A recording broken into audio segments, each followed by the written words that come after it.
Good morning, world! So, if you're ever running late and people ask you why, the best answer to give them is, I was watching a bunch of videos of ghosts caught on camera. Yeah, that was my morning. So, I hope everybody's having a wonderful morning or a wonderful evening, depending on where in the world you are. I heard it was New Year's Eve in Australia, so welcome to the new year, Australia. Yay! For the rest of us, that's today. So, happy New Year's Eve to everybody. So today's plan for me, first, I'm going to show you my palm tree. Woo! I got a door with a palm tree on it. It's fascinating. So, looks like today I'm going to be going back to yoga with my mom. And then I actually have lunch plans with an old friend of mine from a while back. And she is wonderful, and I'm quite excited. And then probably Walmart, and then we're going to a family friend's house tonight for New Year's Eve. I may try to see if I can bring my camera along for some things. I don't know. We shall see. So I hope you guys are having a fantastic morning, and I'll check in with you guys later. So I wanted to show you guys my brand new yoga mat and yoga bag that I got the other day, which I'm so excited about. Warning, please excuse the mess that is on my bed. You know, girls apparently tend to have messy rooms, and that is what I do. So, y'all ready? Alright, so here is my new yoga bag. Fancy. It's by that company. I have no clue who they are. But it has a pocket here, a pocket there, and a strap. Yay! And inside you go zippity zip, if it will zippity zip. Here's my yoga mat. It's gray with like red cherry blossoms on it. So yeah, that should be fun for yoga today. And so festive. Well, maybe not really festive, but it looks pretty darn cool. Hey guys, I'm back. So, yoga kicked my butt so bad. Then I went and ate with a friend of mine, and we talked for like 2 hours. And then I ate cake while my mom had soup. And then we went to Walmart, so now I'm back. But now I'm going to go make me some cornflake candy. We're going over to some friend's house tonight for a New Year's party. Cornflake candy is basically sugar, Karo syrup, cornflakes, and peanut butter all mixed together and then left up to harden. It's amazing. So I'm going to bring you guys on this adventure so you can see the magic that is cornflake candy.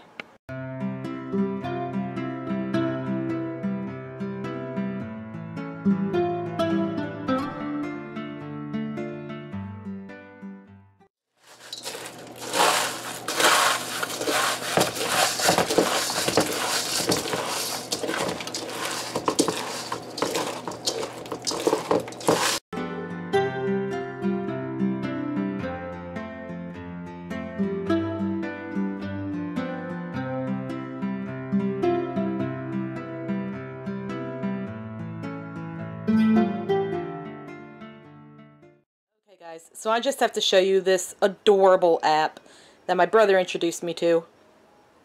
It's called Nico Atsume. Look! Look! There's kitties! Oh, they're so freaking cute! So the goal of Nico Atsume is basically to collect a bunch of cats. So far, I've been naming cats after Hetalia characters, or different show characters. Let's see, so far, who do I have? I've got this one. Can you see him?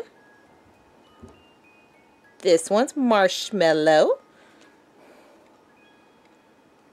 This is Burwald. Yes, I named him for Sweden because he had a peculiar personality.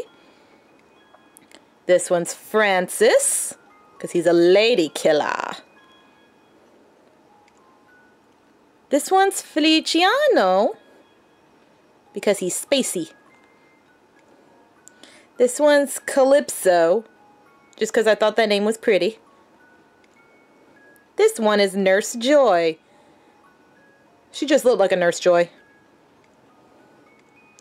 This one's Elisabetta because she's adventurous like Hungary. And this is Augustus because he's laid back. Reminds me of Rome. Lazy is Gilbert. Isn't he cute?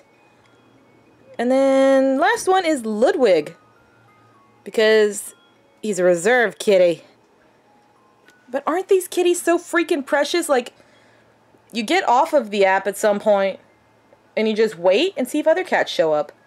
So far it looks like Burwald and Ludwig are in the yard. Ludwig likes his box and Burwald likes to play with the ball of yarn. So I just wanted to show you the cuteness of that app. And right now I am working on editing yesterday's vlog because I forgot to do it yesterday. So I'm just going to get to that and I'll check in with you guys in a sec. Guys, I got another kitty. Look, it's the little black one. I named him Arthur because his personality is hot and cold, which I thought fit England perfectly. Alright, so I am working on saving yesterday's vlog, and it shall be uploaded pretty soon. I also worked on editing my channel a little bit to make it a little more obvious of what it's for. So yeah, and then I'll be working on another tag video that I did, and I don't know when that will come out, we'll see. And maybe make another video for my cosplay channel, because I have a cosplay channel. If you guys are interested in cosplay, it's Close Enough Cosplay. Yeah, you'll see a lot of Moonshine Bonanza stuff, but if you filter through channels, you'll find me. I'm there somewhere. But an interesting topic I wanted to bring up with you guys was, when I went out to eat with my friend today, we discussed mental illness and mental disorders in general, and we also talked about, romanticizing mental disorders. Like, you know how people will be like, oh, I'm worrying about this, so I have anxiety, or they'll make, like, disorders sound cute, pretty, whatever, when they're really not. An example I gave her was, I saw this trending on Facebook a while back, where Target put out these Christmas sweaters that said obsessive Christmas disorder. And people with OCD got really offended by it. Because they're like, oh, you're making a joke out of a real disorder. Though my most favorite tweet that I saw about that came from a man who said, I have OCD, and I think this sweater looks fine. Everything looks nice and even. I liked him. He was cool. But, yeah. Personally, I guess I just don't see a lot of romanticizing of different disorders. I see it for suicide, I see it for self-harm, and I've seen it for depression. Supposedly, John Green's book, Looking for Alaska, romanticizes depression. Or at least that's what I've seen online. You can only take anything you see online with a grain of salt. So, I don't really know if that's true or not. So, there's that. But, it was a really interesting discussion. You guys, comment down below if you have any interesting takes on romanticizing mental disorders. I'd love to know about it. Because honestly, I'm not very educated on it. I don't really see much of it. So, I don't really have much opinion on it. And another thing that I pointed out to her was, I was feeling like since anxiety and depression are the most common mental disorders, that they're seen as less important than bigger ones like bipolar, borderline, PTSD, DID, you know, all that fun jazz. Not really fun, but you know what I mean. And I don't know why I started feeling that way. I mean, it's not like I'm trying to bring attention to myself or anything. I'm really not. It's just to hear a whole lot about these bigger mental disorders and that, oh, that if you hear of somebody with one of these, you need to get them help now. But, like, for stuff like anxiety and depression, people downplay it, like saying, oh, just get over it, quit worrying, quit being so sad, that kind of thing. I don't know if that happens with any other mental disorders, so any of you guys who have bipolar, PTSD, multiple personality, so on and so forth, let me know in the comments below if that kind of thing happens to you like it does with anxiety and depression. So I just found that really fascinating to see that. Alright, now one vlog is up. Hooray! Can you see my thumb? Whoop! See, that's a problem. I'm looking at the screen over here because, well, if you've been on my Instagram, you've seen that I took a picture of my camera. It's one of those that has a screen on the side over here.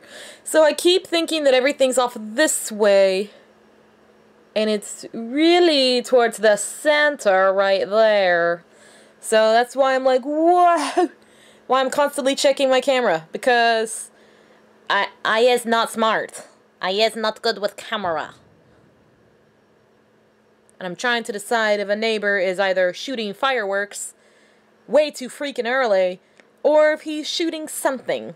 But I hear an explosion going off every few minutes. We have some really weird neighbors here.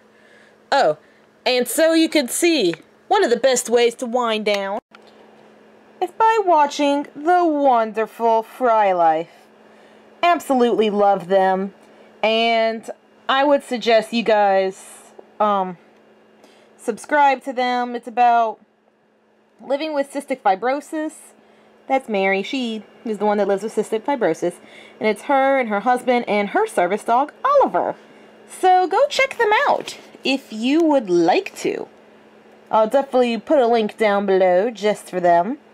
And I love them so much. They are the ones that I watch during my APT constantly, because once I found out about them, I wanted to see all of their older stuff, and they have a bunch of older videos, like from 2014 and of course 2015. So I'm catching up now. I'm up to the November 2014 vlogs where they were in Scotland. It's so cool. It's like you get to travel the world without leaving your bedroom. Sorry, I'm getting a little distracted. Don't know if you can see that. Let me zoom in on him. It's a ladybug. People usually like them, but I don't. I hate them. And this is why. You see that? That's a bunch of ladybugs in my room. Usually you can see more than that. Oh, wait. Ah, you can't see that. Yep, there you go. There's about a lot of them right there on my light. And the reason I can't stand them is every time it is cold, they somehow get into my window. I don't know how they do this. And they fly around my room. They fly on me, on anything. At first, I would try everything I could to kill them. I would swat them with a fly swatter. I put a glass full of soapy water out one time to try to drown them. Suffocate them under cups. I just hated them because they also smell bad. And because it's like an infestation almost. But now I am at the point where it's like a symbiotic relationship. They don't bother me. Well, they do sometimes. I don't bother them. I just kind of quit caring. So, if anyone ever wonders why I hate ladybugs, that would be why. Look who came to visit. Hi, Sassy. Hi, Sassy. She's my sweet girl, and I love her so very much. Sassy! Hey, Sassy! Sassy! You're just gonna ignore me this time? I still love you. Well, we just had us a little bit of excitement. So I'm sitting here with Sassy, and we hear my dad yelling, and we hear Riddler screaming. So we go downstairs to see what's going on. Turns out, like, we had a family friend and their kids fishing. One of the kids had been playing with Riddler for a little bit. And then he ended up picking up a lure. Riddler thought that he could play with it. So he managed to get it caught in his ear, and I guess in his mouth, I don't know. And the kid had it caught on his pants leg. Dad was trying to get the hook out. Managed to get bit on the hand a good few times. And his fingers were bleeding. The tip of the dog's ear was bleeding. So I came downstairs, put compression on the ear, and then wiped the blood off of his fur with hydrogen peroxide. So now everything's hunky-dory. The poor baby's in shock, probably. And now Dad's telling everybody what happened, which, I mean, it's not his fault. Luckily, there's no bleeding in the mouth, and Riddler looks like he's going to be A-okay. He's just a little bit shaken up right now. But hopefully that will teach him, don't play with things that are not toys. Learn what is appropriate and what is not. So, yeah. And now I am working on editing the mental illness tag video. It is nearly complete. And then probably, I don't know, either today or maybe tomorrow I may upload it. So be looking out for that. So I'm going to go ahead and stop the vlog now because I'm about to leave to go to a New Year's party. Woo! So I just want to tell you guys, Happy New Year. And I hope that it's a great year for you. And I'll see you guys tomorrow. Bye.